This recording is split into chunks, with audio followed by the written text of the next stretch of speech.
4장 5절 비선형 열린 미분 방정식에 대한 정성적 방법에 대해서 공부하려고 합니다. 앞절에서는 비선형이 아닌 선형 열린 미분 방정식에 대한 정성적 방법을 우리가 공부했었는데요. 이와 같은 정성적 방법을 선형뿐만 아니라 비선형에도 동일하게 적용할 수 있다는 것을 보이려고 합니다. 자, 그러면 비선형 열린 미분 방정식이 하나 주어져 있다고 가정하겠습니다. 자, 이와 같은 열린 미분 방정식이 비선형이라고 가정을 해볼까요? 자, 여기에서 선형이 아니다라는 뜻의 이 비선형이라는 말의 의미는 우선 정확하게 선형이라는 말 뜻을 알고 있다면 이런 모양이 비선형이구나 하는 것을 금방 알 수 있습니다. 선형이 되려면은 자, 이 두 개의 종속 변수, 편의상 물론 비선형 열린 미분 방정식을 다루다 보면 여러 개의 종속 변수가 있을 수 있습니다만은 다루기 좋게 문자 두 개인 경우만 다뤄보려고 합니다. 그리고 독립 변수는 편의상 t라 놔보겠습니다. 그리고 이 y1과 y2는 두 개의 종속 변수였다라 보겠습니다. 자, 이와 같은 종속 변수들이 1차 결합으로 표현되어 있다면 위에 첫 번째 식과 아래 두 번째 식이 각각 종속 변수들이 1차 결합, 다시 말해서 1차 결합이란다는 얘기는 예를 들어서 이 f1, y1, y2가 a11, y1 플러스 a12, y2 y1과 y2의 1차식의 결합, 이 앞에는 계수는 상수입니다. 1차 결합으로 표현되어 있고 마찬가지로 y2'도 자, 얘도 만약에 y1과 y2의 1차 결합 a21, y1 플러스 a22, y2예요. 자, 이런 식으로 만약에 되어 있다면 종속 변수 y1과 y2의 1차 결합으로 표현되어 있을 때 우리는 이 방정식을 우리가 선형, 여기 비선형이라 되어 있죠. 선형 열린 미분 방정식이라고 얘기를 합니다. 따라서 비선형이라는 것은 이런 모양이 아니었다는 것을 말해주고 있습니다. 즉 이렇게 1차 결합으로 표시된 것이 아닌 다른 모양이 들어있을 때예요. 자, 예를 들어서 여기에 이런 모양이 더 있었다라 볼게요. 요게 F1, F2는 이제 이 우변 전체를 말한다라 볼게요. 예를 들어서 H1, Y1, Y2 즉 이렇게 1차 결합한 모양뿐만 아니라 뭔가 다른 모양도 더 있는 경우예요. 자, 이제 이런 모양인데요. 자, 이 오른쪽에 나와 있는 이 H1, Y1, Y2, H2, Y1, Y2는 이 두 개 중에 적어도 어느 하나라도 이제 1차 결합이 아닌 모양이 들어있는 경우예요. 즉 예를 들어서 y1과 y2의 곱이 주어져 있거나 또는 y1의 제곱 또는 y2의 뭐 루트 아니면 뭐 나눗셈 또는 역수 이런 항들이 들어있으면은 즉 비선형이 된다는 것을 말해주고 있습니다. 자, 이제 우리는 선형은 이런 모양이 되는 것을 말하고요. 요게 없는 이런 모양이 선형이고 이렇게 되어 있으면 비선형 미분 방정식이 됩니다. 자, 이제 우리는 이와 같이 아주 간단한 비선형 열린 미분 방정식이 주어져 있었다고 가정하겠습니다. 자, 여기에서 임계점을 찾는 것은 우리는 우변을 각각 0이나 놓고 풀면 됩니다. 이때 임계점을 구하는 과정에서 임계점에서 0,0도 임계점이 될 수 있습니다만 뭔가 다른 점도 임계점이 나올 수도 있습니다. 물론 임계점이 여러 개가 나올 수 있는데요. 자, 이렇게 원점 위에 다른 점에서 임계점이 나왔을 때 우선 요거부터 우리가 먼저 짚고 넘어가도록 하겠습니다. y1이 a고 y2가 b가 되는 점, 우리가 위상평면상에서 위상평면 y1, y2라는 이 위상평면상에서 원점 위에 다른 점이 만약에 임계점이 됐다고 가정한다면은 이럴 경우는 아무래도 원점이 다루기가 더 편하거든요. 그래서 임계점을 원점으로 평행 이동을 시킬 수 있는 적당한 변수 변환을 생각하려고 하는데요. 어려운 변수 변환이 아닙니다. 여러분들이 쉽게 이해할 수 있는 변수 변환이에요. y1-a를 y1 틸다로 y2-b를 y2 틸다로 이렇게 변수 변환을 시키면은 그러면 이 임계점은 이제 새로운 위상평면을 만들려고 하는데요. 바로 y1 틸다, y2 틸다 입장에서 보면 원점일 때는 그냥 사용하고요. 이렇게 원점이 아닌 점은 이 변수 변환에 의해서 원점으로 임계점을 이동시키는 것이 가능합니다. 자, 그래서 만약에 임계점이 이렇게 원점도 나오고 원점이 아닌 점도 나온다면 원점일 때는 그냥 그대로 계산하고 원점이 아닌 점은 이렇게 변수 변환을 시켜가지고 우리는 원점으로 새로운 좌표계에서 이렇게 변수 변환을 시켜서 원점이 임계점이 되도록 하고 문제를 다뤄보려고 합니다. 자, 이제 우리는 비선형 열린 미분 방정식의 이 임계점에서의 우리 유형과 안정성을 조사를 해보려고 하는데요. 즉 유형이라는 얘기는 말 그대로 뭐 마디점이 되는지 안장점이 되는지 중심이 되는지 또는 나선점이 되는지 등을 조사를 해보겠다는 얘기고요. 안정성은 안정적인지 또는 불안정적인지 등을 알아보려고 합니다. 자, 이와 같은 비선형 열린 미분 방정식이 주어져 있다고 가정하고 이렇게 각각을 0이라 놓고 풀어서 여러 개의 임계점이 구해졌다고 가정하겠습니다.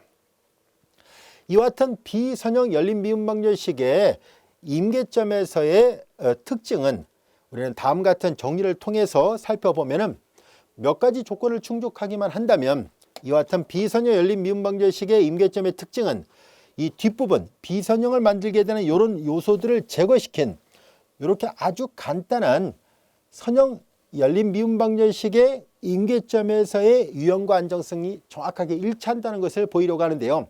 다음 같은 세 가지 조건을 충족하기만 하면 됩니다. 자, 정리 1번 살펴보도록 하겠습니다. 정리 1번 선형화 조건인데요. 뭐냐면은 만약에 이 오른쪽에 있는 이걸 전부 다 F1, F2라 놨었죠. 이와 같이 F1, F2가 원점, 임계점이 되는 원점 근처에서 연속이고 연속인 편도함수를 가지고 있어야 되고요. 그리고 여기 계수행렬이라 불려지는 A11, 12, 21, 22 이걸 매트릭스로 표시할 수 있거든요. 이 계수행렬의 행렬식이 0이 아니라면은 그러면 이와 같은 비선형 열린 미분 방정식의 임계점은 바로 얘네들이 없는, 즉 이와 같은 것은 재차 연립선형 미방의 모양이 되죠. 이와 같이 재차이기도 하고 선형이기도 합니다. 그러니까 선형 열린 미분 방정식의 임계점의 특징하고 정확하게 일치한다는 것이 이 정리의 뜻입니다. 한번 볼까요? 보다시피 이런 비선형 열린 미분 방정식의 임계점의 유형과 그리고 안정성에 관한 특징은 이렇게 비선형 요소를 띄어낸 선형이 되는 이와 같은 열린 미분 방정식의 임계점에서의 유형과 안정성이 모두 일치한다는 사실입니다. 비선형의 임계점의 유형과 안정성이 선형의 임계점에서의 유형과 안정성이 정확하게 일치한다는 것을 말해주고 있고요. 우리는 별도의 증명 없이 활용하도록 하겠습니다. 자, 이때 여기 보면은 만약에 이 계수행렬, 요 계수행렬은 뭐냐면 요거를 매트릭스로 바꾸면 이렇게 된다고 했었죠. 요 계수행렬이 만약에 계산해 봤더니 고유값들이 만약에 일치하거나 순호수가 나오게 되면은 달라지는 경우도 있을 수 있어요라는 얘기인데요. 어떻다는 얘기냐면은 그러면 같은 임계점을 가질 수도 있지만 때에 따라서는 나선점이 나올 수도 있습니다라는 얘기예요. 그래서 이런 예외적인 경우가 아니라면 항상 두 개는 똑같은 결과가 나온다는 것을 말해주고 있습니다. 자, 이제 우리는 그러면 우리 주변에서 일상적으로 봤을 때 비선형 열린 미분 방정식의 문제가 나타날 수 있는지를 한번 살펴보려고 하는데요. 의외로 비선형 열린 미분 방정식을 접할 수 있는 기회가 꽤 많습니다. 바로 예제 1번이 그러한데요. 예제 1번을 보면 비감수의 진자운동을 하는 이런 문제입니다. 우리가 흔히 많이 봐왔던 모양이죠. 중학교 때 물리 시간에도 많이 봐왔던 형태입니다. 자, 이제 어떤 고정된 어떤 지지대가 있고요. 거기에 길이가 L인 어떤 그냥 끈이라 해보겠습니다. 줄 또는 끈이라 해볼게요. 그리고 그 끈 끝에 질량이 M이 되는 추가 매달려 있는 그리고 진자운동을 생각해 보려고 합니다. 자, 우리는 여기에서 자, 이렇게 이 고정된 지지대하고 그 다음에 수직으로 되어 있는 얘를 기준선이라 볼 텐데요. 자, 이 기준선으로부터 이 진자운동의 문제를 해결하려고 하는데요. 자, 추를 잡아당겼다가 자연스럽게 놓으려고 합니다. 그러면 당연히 이 모든 자연현상은 평형 상태를 유지하려고 하거든요. 그래서 이렇게 보다시피 잡아당겨서 놓으면은 얘는 자연스럽게 복원력에서 다시 되돌아 가려고 그러거든요. 자, 이때 우리는 보다시피 반시계 방향으로 잡아당겼을 때 그 각을 편의상 플러스 세타로 놓기로 하고요. 그 다음에 이제 이 진자운동으로부터 반대쪽으로 이렇게 갈 거 아니에요. 이제 이쪽으로 가게 되면 이제 편의상 각을 마이너스라 해서 표현해 보도록 하겠습니다. 자, 이제 우리는 기준점으로부터 평형 상태에 있는, 이렇게 가만히 놔두면 이렇게 평형 상태에 있었겠죠. 이 평형 상태에 있는 진자를 잡아당겨서 놓으려고 하는데요. 이때 몇 가지 조건을 부여를 할게요. 이 끈 또는 이 줄은 질량을 무시할 만큼 작다라고 보겠습니다. 그리고 공기의 저항 역시도 무시할 만큼 작다라고 가정하고 가장 이상적인 상태에서 문제를 해결해 보려고 합니다. 자, 이제 우리는 얘를 잡아당기게 되면 당연히 복원력이 작용하게 되는데요. 복원력은 진자를 움직이게 하는 방향과 반대 방향으로 작용하게 됩니다. 자, 우리는 지금 이쪽 방향으로 힘을 가해서 진자를 이동시켰잖아요. 그러면 자연스럽게 이 진자는 복원력이 발생하게 되는데요. 이 복원력의 방향은 가해지는 힘의 방향과는 반대 방향으로 작용을 합니다. 자, 이때 우리는 복원력의 크기라든가 그걸 어떻게 구할 수 있을까 하는 얘기인데요. 자, 이제 우리는 지표면 근처에서는 중력 가속도가 항상 일정하기 때문에 우리는 지구 표면상에 있는 모든 위치에서 중력 가속도 G는 9.8m/s의 제곱으로 계산합니다. 그래서 추의 질량이 m이라고 얘기를 했을 때 이 추에 가해지는 이 무게는 일종의 힘이 되잖아요. 이 웨이트도 힘이거든요. 그래서 W = mg예요. 자, 그리고 그 방향은 지구 중심을 향해서 작용하고 있죠. 자, 그래서 이 추에 작용하는 무게 힘은 바로 여기에서 그림에서 보는 것처럼 mg, W = mg입니다. 자, 이제 우리는 이 진자의 복원력은 바로 이 무게에 의해서 결정이 되는데요. 외부의 힘은 전혀 작용되지 않고 있다고 얘기를 했었으니까요. 그래서 이 복원력은 가해지는 이 진자를 움직이게 했던 힘의 방향과 반대 방향으로 가해집니다. 그래서 이렇게 요 빨간색으로 표시했던 요게 바로 복원력이에요. 그래서 얘 방향과는 반대이기 때문에 마이너스를 붙일 생각입니다. 자, 그러면 이때 이 복원력을 어떻게 표현할 수 있을까 하는 얘기인데요. 자, 여기 보세요. 요 각의 크기를 세타로 표시했다면, 자, 그대로 연장선을 그려보면 여기가 세타가 되고요. 그 다음에 여러분들이 보면 알 수 있듯이 요거 서로 평행하지요. 그래서 여기가 세타가 됐고, 그 다음에 자, 힘의 합력 원리를 이용해서 이 벡터와 이 빨간색 벡터를 더한 것이 이 노란색 벡터가 되도록 하려고 합니다. 여기가 세타면 당연히 여기도 세타가 됐죠. 도형을 잘 보세요. 자, 이제 이와 같이 되어 있고요. 그 다음에 이제 삼각비를 적용하면 요 빗변의 크기는 W의 크기, mg의 크기가 되는데요. 자, 이제 요거 그리고 곱하기 사인 세타 이와 같이 표시가 돼서 이 복원력은 한눈에 봐도 알 수 있듯이 방향은 반대라 얘기를 했었죠.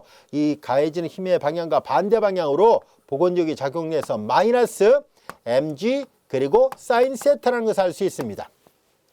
여기까지도 이해됐죠? mg 사인 세타가 복원력이에요. 자, 이제 그러면은 우리는 여기 잘 보면은 이 모양이 부채꼴 모양이거든요. 이 모양이 부채꼴 모양이에요. 자, 이제 이 부채꼴 모양에서 우리는 요 길이를 호의 길이를 우리가 x라 놔 보겠습니다. x라 표시한다면은 여기가 줄의 길이가 l이잖아요. 그 부채꼴의 반지름이 l인 꼴이에요. 그래서 호의 길이는 여러분들이 잘 알다시피 호의 길이는 부채꼴의 중심각의 크기와 반지름을 곱한 것과 같거든요. 그래서 x는 이퀄 그림을 보면 l과 세타를 곱한 것과 같다는 것을 알 수 있습니다. 자, 우리는 뉴턴의 운동 제2법칙으로부터 힘 F는 F = ma잖아요. a가 가속도잖아요. 그래서 우리는 이제 가속도를 찾기 위해서 먼저 속도를 계산해 보겠습니다. 자, 이제 이것은 요 L은 이 줄의 길이에요. 끈의 길이니까 상수예요. 그러나 이 세타는 움직이니까 변수가 되죠. 시간에 따라서 움직이는 변수가 되니까 L 그리고 d 세타 dt가 된다는 것을 알 수 있습니다. 자, 이제 우리는 가속도는 바로 시간에 대해서 길이를 두 번 미분한 게 곧 가속도잖아요. 한 번 더 미분합니다. 그래서 이렇게 된다는 것을 알 수 있네요. 자, 이제 우리는 그래서 뉴턴의 운동 제2법칙으로부터 힘 F는 이퀄 ma가 되죠. 이 힘하고 그 다음에 이 복원력을 나타내는 힘을 우리가 빨간색 F라 놔 보겠습니다. 자, 이 빨간색 F는 마이너스 mg 사인 세타인데요. 자, 이제 우리는 이 가속도하고 그 다음에 이 복원력은 서로 평행 상태를 이루어야 되거든요. 그래서 MA에서 A가 바로 요거죠. 얘가 이거로 표시가 된다는 것을 알 수 있습니다. L 그리고 D. 자, 세타를 T에 대해서 두 번 미분한 거예요. 자, 자, 그리고 이제 얘는 마이너스 mg 사인 세타예요. 자, 이제 두 힘이 같아야 되죠. 그래서 이렇게 됐고요. 자, 여기서 m은 추의 질량이니까 당연히 0은 아니에요. 나눗셈을 할 수 있고요. 그 다음에 l도 이 끈의 길이기 때문에 0이 아니에요. 나눌 수 있습니다. 자, 그래서 양변을 이제 m으로 나누고 다시 l로 나눴어요. 마이너스 l분의 g 사인 세타가 됐죠. 자, 이제 이 식을 좌변으로 이항을 해보겠습니다. 그리고 얘를 간단하게 세타, 그냥 책에 서 있는 것처럼 2'이라 표시하도록 하겠습니다. 독립변수는 지금 t예요. 넘어갔으니까 플러스 l분의 g 그리고 사인 세타 이퀄 제로라는 것을 알 수 있습니다. 자, 우린 여기에서 l분의 k를 그냥 간단하게 k로 나눠보겠습니다. 책에서 표시한 것처럼. 그러면 주어진 식은 세타 2' 플러스 k 사인 세타라는 것을 알 수 있어요. 여기 잘 보면 종속변수가 지금 세타예요. 독립변수는 t고요. 그런데 얘는 비선형이라는 것을 알 수 있습니다. 왜냐하면 이 사인 세타 때문에 이 모양 때문에 주어진 미방은 비선형 미방이구나 라는 것을 알 수 있습니다. 우리는 이 미분방정식을 우리가 지금까지 배웠던 바에 의해서는 풀 수가 없다는 것을 알 수 있습니다. 자, 그래서 이 문제를 해결하기 위한 뭔가 좋은 대안이 없을까 하는 것을 생각하려고 하는데요. 보통 이렇게 진자의 운동을 다루려고 할 때 이 세타가 너무 크지만 않는다면은 그 약간만 움직였다가 가정한다면 그러면 그래프의 개형을 보면 알 수 있듯이 자, 여기서 이제 우리가 사인 그래프를 잠깐 살펴볼게요. 여기가 세타 축이고 그 다음에 사인 세타는 그래프가 이런 모양으로 되어 있잖아요. 파동 모양으로. 이 하얀색 실선의 그래프가 사인 세타예요. 자, 그런데 만약에 세타가 너무 크지 않고 원점 근처에 아주 가까이 있다라 보겠습니다. 즉 진자 운동이 조금만 움직였다라고 가정해 보자는 얘기예요. 그러면 여러분들이 잘 보면 알 수 있듯이 이렇게 세타라는 y 세타하고 y 사인 세타는 원점 근처에서는 아주 비슷하지만 원점에서부터 멀어지면 즉 세타 값이 커지면 커질수록 이게 편차가 크다는 것을 알 수 있어요. 앞서 얘기한 것처럼 오른쪽 반시계 방향이 플러스 세타면 시계 방향이 마이너스 세타예요. 진자를 잡아당겼다 놓아보면 좌우로 왔다 갔다 움직이잖아요. 자, 그래서 오른쪽 플러스 세타, 왼쪽 세타인데요. 이 세타가 폭이 크면 클수록 오차가 커요. 하지만 세타가 충분히 작다면 거의 근사적으로 비슷할 거라는 것을 시각적으로 봐도 알 수 있고요. 여러분들이 미분적 분학 교과 과정에서 몇 급수의 근사값 계산하는 방법으로부터 충분히 이 세타가 아주 작다는 전제 조건에서는 근사적으로 비슷할 거라는 것을 알 수 있을 겁니다. 즉 세타가 충분히 작을 때예요.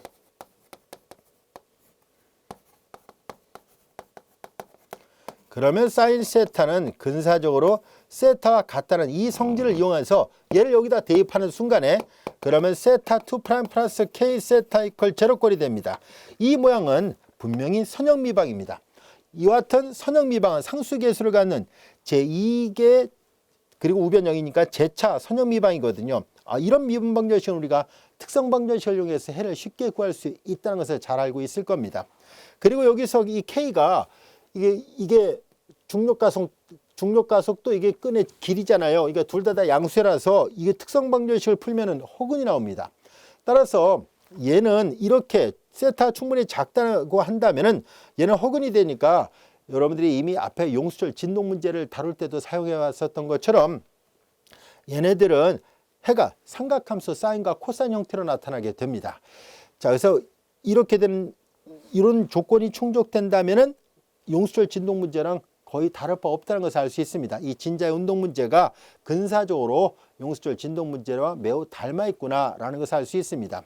자, 이제 우리는 그런데 여전히 우리는 지금 여기가 세타가 아니라 사인 세타로 되어 있지 않습니까? 자, 그래서 이런 문제를 그럼 어떻게 풀 수 있을까 하는 것을 알아보려고 합니다. 그래서 이제 하나하나 이 문제를 이 비선형 미분방정식 문제를 우리가 연립방정식으로 바꿔서 문제를 풀어볼 생각입니다. 그럼 연립방정식을 어떻게 바꿔서 풀 것인지 우리가 식을 세워보도록 할까요? 자, 다음같이 놓도록 하겠습니다. 자, 이제 이 비선형 미분방정식을 비선형 연립 미분방정식으로 바꾸려고 하는데요. 세타를 문자를 치환해 보려고 합니다. 세타를 y1이라 놓겠습니다. 그리고 여기 세타 2'이 있는데요. 일단 세타를 y1이라 놓고 세타 프라임을 y2라 놓겠습니다. 주어진 이 비선형 미분방정식을 비선형 연립 미분방정식으로 바꿀 때 많이 쓰는 테크닉이에요. 자, 이런 테크닉 잘 알아둡시다. 자, 이제 이렇게 된다면은 세타 2'은 분명히 이걸 한 번 더 미분하는 것이니까 y2'이 되죠. 근데 y2'은 자, 이제 요 세타 2'은 이거 보세요. 다른 말로 y2'이 됩니다. 한 번 더 써볼까요? 그러면 이제 여기에서 하나하나 살펴볼게요. 자, 이렇게 놓고 이렇게 놨으니까 세타 프라임은 곧 y1'이죠. y1'은 y2였다는 것을 말해줍니다.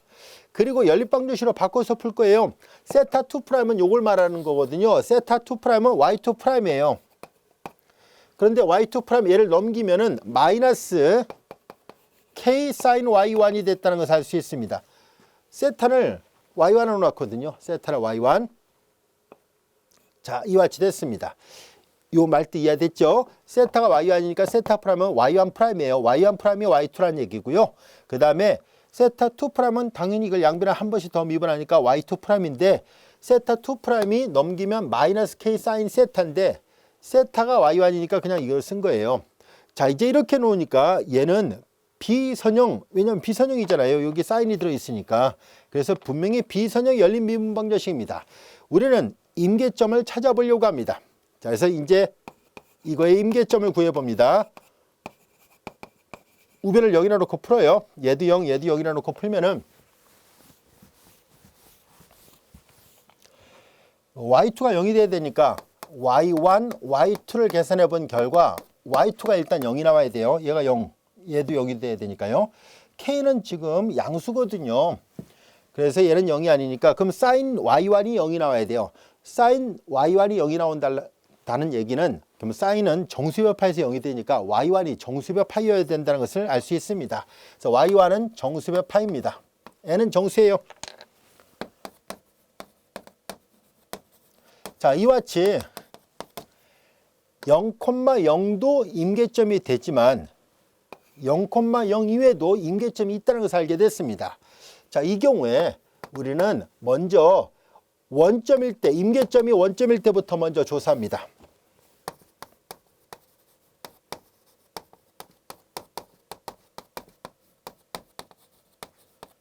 자, 이제 임계점이 원점인 경우를 조사하려고 합니다. 자, 그러면 이 문제를 잘 볼까요? 주어진 연립방정식은 얘가 y2가 되고요. y2' 이퀄 그 다음에 마이너스 k sin y1인데요. 앞서 얘기했던 것처럼 자, 이제 세타가 충분히 작다라고 전제를 한다면은 그러면 sin 세타는 그 세타와 거의 비슷하다라고 볼 수 있거든요. 그래서 우리는 sin y1을 근사적으로 y1으로 바꿔놨을 때 자연스럽게 이 연립 미분방정식은 선형 구조를 띠고 있다는 것을 알 수 있습니다. 그래서 이제 이렇게 선형 형태로 바꿀 수 있게 됐습니다. 이제 이 선형 미분방정식을 매트릭스로 바꿔서 본다면 y1 프라임, y2 프라임 이퀄 여기가 y1, y2로 놨을 때 행렬에서 이게 나와야 되잖아요. 0, 1 행렬하면 y2가 나오고 행렬하면 마이너스 k 0 이렇게 내야 되죠. 행렬해서 이게 나와야 되니까요. 이제 이 행렬이 바로 A예요. 앞에서 했던 것처럼 y 프라임 이퀄 AY 꼴로 선형 연립 미분방정식으로 바꿨다는 것을 알 수 있죠. 우리는 앞에서 얘기했던 것처럼 원점 근처에서 자, 이제 이 연립 선형 미분방정식 이게 F1이고 이게 F2예요. 원점 근처에서 Y2도 또 sin y1도 당연히 연속이죠. 얘네들 전부 다 연속인 편도함수를 갖고 있다는 걸 뻔히 알 수 있고요. 근데 요거 행렬식 계산하면은 요거 행렬식 계산해 보세요. 디터미넌트 A를 계산하면은 0이 아니라는 것을 말하려고 합니다. AD-BC니까 K네요. K 양수잖아요. 0은 아니에요. 그러니까 정리 1번의 세 가지 조건을 모두 만족한다는 것을 확인할 수 있었습니다. 자, 그러므로 이 비선형 연립 미분방정식에서 바로 임계점이 갖고 있는 여러 가지 특징은 이와 같은 선형 연립 미분방정식의 임계점이 갖고 있는 특징과 같다라고 얘기를 했었으니까 그래서 우리는 얘를 풀어보려고 합니다. 우리는 앞에서 선형 연립 미분방정식의 임계점을 다룰 때 우리가 트레이스하고 디터미넌트 이런 것들을 이용해서 해를 좀 더 빠르게 판단했었잖아요. 즉 P는 주대각선을 더한 것이니까 이거 0이고요. Q는 디터미넌트를 말했습니다. 디터미넌트 방금 전에 구했어요. K 양수예요. 그리고 이제 판별식 계산합니다. B제곱 마이너스 4AC예요. 0 마이너스 4AC가 되니까 4K 이거 음수네요. 자 볼까요? 그러면 자 판별식이 음수가 나왔으니까 이거 혹은이라는 얘기고요. 그 다음에 이 디터미넌트 A를 나타내는 것은 고유값들의 곱이잖아요. 이 P는 고유값들의 합이었었고요. 그 다음에 얘는 고유값들의 곱이었어요. 자 이와 같이 되어 있습니다. 자 그러면 이제 모양을 잘 보세요. 그러면 이제 얘네들은 고유값들의 곱은 양수고 그리고 고유값들의 합은 0이고 그리고 판별식이 음수가 되니까 그럼 얘네들은 혹은을 갖는다는 얘기잖아요. 그러면 고유방정식의 근, 즉 고유값이 혹은이었다는 얘기인데 이 조건을 다 만족하는 것은 그러면 순, 헛수만 나왔다는 뜻입니다. 그래서 순허수를 갖고 있다는 것을 알 수 있습니다. 왜냐하면 고유값 람다가 알파 플러스 마이너스 I 베타에서 알파 0이고 플러스 마이너스 I 베타 꼴인 거죠. 그래서 람다1이 I 베타, 람다2가 마이너스 I 베타면 더하면 0이 되죠. 이거 두 개 곱하면 양수죠. 혹은이니까 음수죠. 그래서 순허수이므로 이 원점에서는 이 비선형 열린 미분방정식의 임계점은 원점에서 순허수가 되니까 그래서 임계점은 중심이 되는구나 라는 것을 알 수 있습니다. 원점에서 중심이 나온다는 것을 알게 됐습니다. 그리고 우리는 이 비선형을 선형으로 바꿀 때 이 sin y1을 바꿀 때 이렇게 세타가 충분히 작다는 전제 조건에서 문제를 풀었는데요. 여러분들이 잘 알다시피 이 임계점을 구할 때는 우변형 각각 우변을 열어놓고 풀잖아요. 근데 sin은 주기가 2파인 주기함수예요. 그러다 보니까 우리는 지금 간단하게 원점에서 조사해 보니까 이렇게 중심이구나 하는 것을 알게 됐는데 사실상 여기 무수히 많은 임계점이 있거든요. 그래서 사인이 주기가 2파인 주기함수였기 때문에 실질적으로 원점뿐만 아니라 이제 플러스 마이너스 2파이 플러스 마이너스 2파이 콤마 제로 2파이만큼 가면서 다 똑같은 현상이 나타납니다라는 얘기예요. 플러스 마이너스 4파이 0 얘네들도 마찬가지로 중심이구나 라는 것을 알 수 있습니다. 여기까지 알 수 있겠죠. 자 이제 그러면 이제 임계점이 이제 원점인 경우뿐만 아니라 이렇게 여러 개의 점들을 다 조사를 해봤더니 모두 다 중심이라는 것을 알게 됐어요. 그런데 이 정수의 파이 안에는요 이렇게 짝수의 파이만 있는 게 아니라 홀수의 파이도 있어야 되잖아요. 이제 두 번째 임계점을 살펴보려고 합니다. 조금 전에 n파이, 0이라는 임계점을 찾았었을 때 우리는 원점과 그리고 2파이, 0, 4파이, 0 등등 이런 것들을 살펴봤었죠. 이제는 n파이, 0니까 홀수의 파이도 충분히 있을 수 있죠. 그래서 두 번째 경우를 살펴보겠습니다. 이제 임계점이 이제 파이, 0인 경우를 생각해 보겠습니다.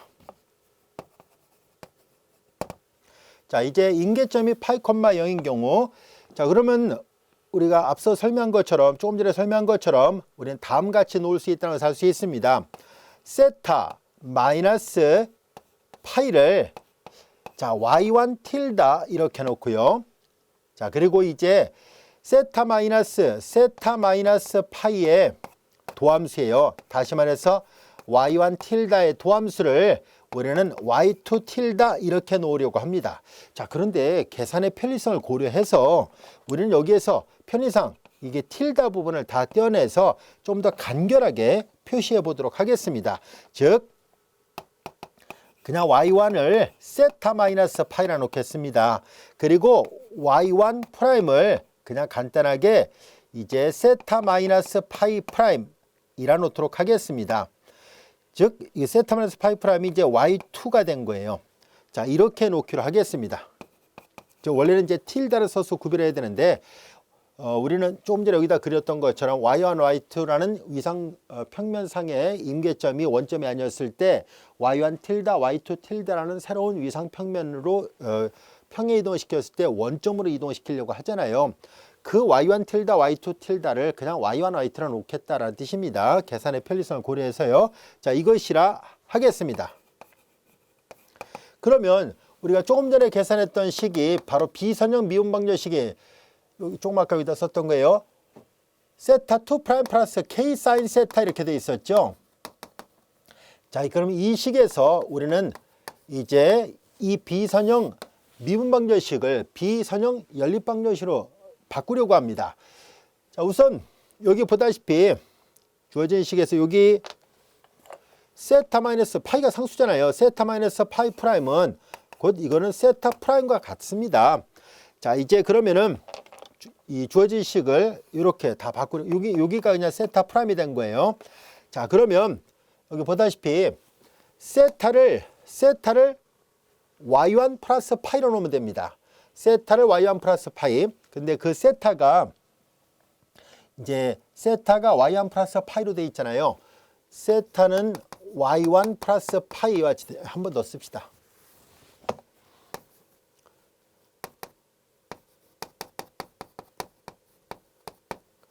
요걸 먼저 여기다 대입을 할게요. 사인 세타는 사인 y1 플러스 파이가 되고, 여러분들이 잘 알다시피 삼각함수 변형 공식으로부터 2분의 파이의 짝수배니까 사인은 그대로 사인이 됩니다. 그리고 이 y1을 예가로 앉아서 그냥 쓰고요. 그 다음에 파이 플러스 y1이니까 파이 플러스 y1이니까 3사원면각이에요. 3사원면에서는 원래 있던 함수 사인의 부호는 마이너스입니다. 그래서 사인 세타는 마이너스 사인 y1으로 바꿀 수 있구나 라는 것을 알게 됐습니다. 자, 이제 그렇다면 주어진 이 식을 조금 전에 첫 번째 경우에서도 연립 선형 미분방정식으로 바꿔서 표시했던 것처럼 여기도 그렇게 표시를 해보도록 하겠습니다. 자, 이제 이 기호 표기를 그대로 쓰겠습니다. y1 프라임은 y2로 쓸 수 있습니다. y1 프라임은 y2가 됐고요. 그 다음에 이제 여기 보면 세타 2 프라임이죠. 이걸 양변을 미분합니다. 양변을 미분하는데요. 여기도 이제 똑같이 미분하면은 y1 2 프라임은 세타 2 프라임, 그것이 y2 프라임이죠. 그래서 y2 프라임은 이퀄 y2 프라임 이거 넘기면 마이너스 k 사인 세타인데요. 여기 사인 세타를 이미 계산해 놨습니다. 마이너스 사인 y1이라고 써놨으니까 그럼 여기 사인 세타 대신에 마이너스 사인 y1 넘기고 그러면 플러스가 되잖아요. 사인 y1 이렇게 됐습니다. 이거 플러스니까 맨 앞에 있는 플러스 안 써도 되죠. 자, 이제 그러면 얘네들도 매트릭스로 바꿔서 표시해 보겠습니다. y1 프라임, y2 프라임 이퀄 그 여기를 먼저 뭘 생각할 거냐면 바로 이게 비선형이잖아요. 비선형이니까 앞서 얘기한 것처럼 세타가 충분히 작다라고 가정하겠습니다. 따라서 한 번 더 해야 되겠네요. 이건 비선형이거든요. 우리가 얘도 마찬가지로 F1, F2가 원점 근처에서 연석이고 연석인 일계편도함수를 갖고 있습니다. 그리고 매트릭스를 이용해서 표시해 본다면은 계수행렬이 바로 행렬식이 0이 아니라는 것을 알 수 있습니다. 자, 그래서 우리는 얘네들도 이 비선형 미분방정식의 원점에서의 임계점의 특징은 선형으로 바꿨을 때 원점에서의 임계점의 특징하고 같다는 것을 말하려고 합니다. 자, 그래서 선형으로 바꿔서 표시를 해보려고 하는데요. 자, 이제 얘네들을 선형으로 바꿀 때 y1 우리가 이거 보세요. 세타가 충분히 작으면 y1도 충분히 작게 되죠. y1이 충분히 작다면 이 사인 y1은 근사적으로 y1하고 매우 근사적으로 비슷하다는 것을 알 수 있습니다. 자, 그래서 선형화 시킵니다.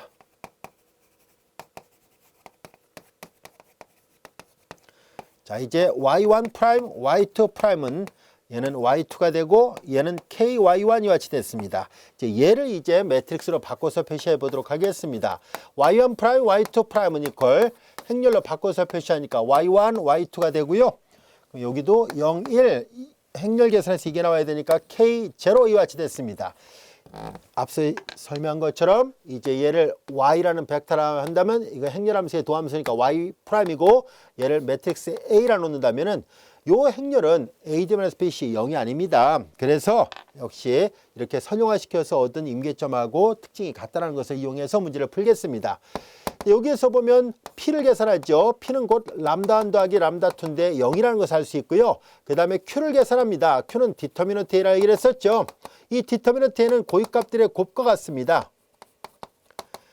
자, 이제 행렬식 계산하니까 AD-BC-K예요.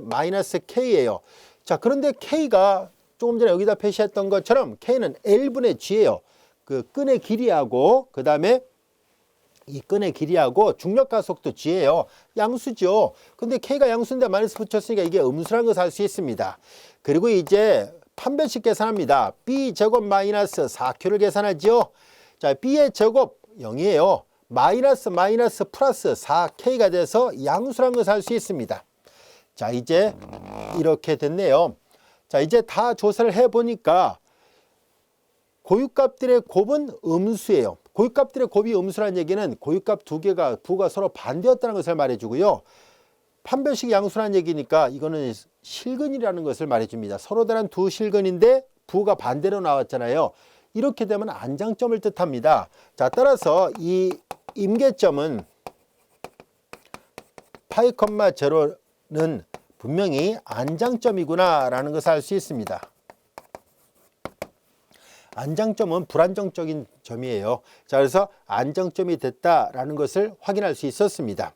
그런데 조금 전에 설명했던 것과 마찬가지로 이 사인은 주기가 2파인 주기함수예요. 그래서 얘뿐만 아니라 파이, 0뿐만 아니라 플러스 마이너스 3파이, 0 또한 플러스 마이너스 5파이, 2파이만큼 터울이 있잖아요.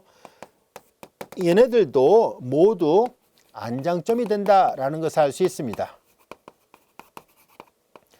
자, 우리 교재에 보면 그래서 원점은 우리가 중심이라는 걸 확인했었고요. 중심은 안정적인 점을 말합니다. 그리고 이제 얘네들은 안장점이 됐어요. 따라서 원점을 포함해서 이 앞에가 짝수배 플러스 마이너스 짝수배 파이, 0는 전부 다 중심이라는 것, 그 안정적이라는 것을 알 수 있었고요. 그 다음에 이렇게 얘네들은 전부 다 안장점이 됐습니다. 안장점은 이제 불안정한 점이에요. 자, 이것을 우리 교재에 보면 저자가 컴퓨터 그래픽으로 그림을 그려놨습니다. 바로 이 그림이에요. 이제 이 그림이 어떤지 충분히 이해할 수 있겠죠. 잘 보세요.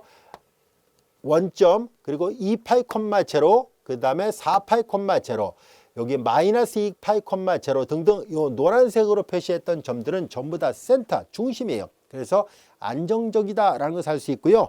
그 다음에 이제 얘네들을 빨간색으로 표시해 볼게요. 파이, 0 여기 있죠. 그 다음에 3파이, 0 여기 있고요. 5파이, 0 여기 있고 마이너스 파이, 0 마이너스 3파이, 0 저쪽으로 있습니다. 그래서 얘네들은 전부 다 확인해 보니까 이런 조건을 다 조사해 보니까 안장점이었잖아요. 그래서 안장점이라는 것은 앞서도 얘기했던 것처럼 우리가 어느 두 개의 방향으로는 접근해 오고 어느 두 개의 방향으로는 바깥으로 나가고, 왜냐하면 고유값이 하나가 양수가 하나가 음수가 되니까 고유값이 양수가 되는 쪽으로는 발산하고 고유값이 음이 되는 쪽으로는 수렴하게 되고요. 그 다음에 그 밖에 나머지 모든 점들에 대해서는 우회한다는 특징을 갖고 있어요. 여기 보세요. 여기 보다시피 그림이 여기 표시가 되어 있어요. 화살표 여기 두 군데로 나가고요. 여기는 두 군데로 들어오고 있어요. 그러니까 이쪽 방향이 이제 고유값이 음이 돼서 들어오는 거고요. 여기 나가는 거는 고유값이 양이었던 방향이고요. 그 다음에 이제 나머지는 여기 보다시피 우에서 간다는 것을 말해주고 있습니다. 나머지 점도 다 그렇게 되어 있습니다. 그리고 여기 0, 플러스 마이너스 2파이, 플러스 마이너스 4파이 등등은 얘가 중심이니까 그러니까 얘를 중심으로 해서 이렇게 타원 모양의 궤적이 생기고 있다는 것을 알 수 있습니다. 그리고 이제 이런 방향은요, 직접 다 데이터를 넣어보면 알 수 있습니다만 우리는 지금 컴퓨터 그래픽의 결과만 갖고 문제를 살펴보려고 합니다.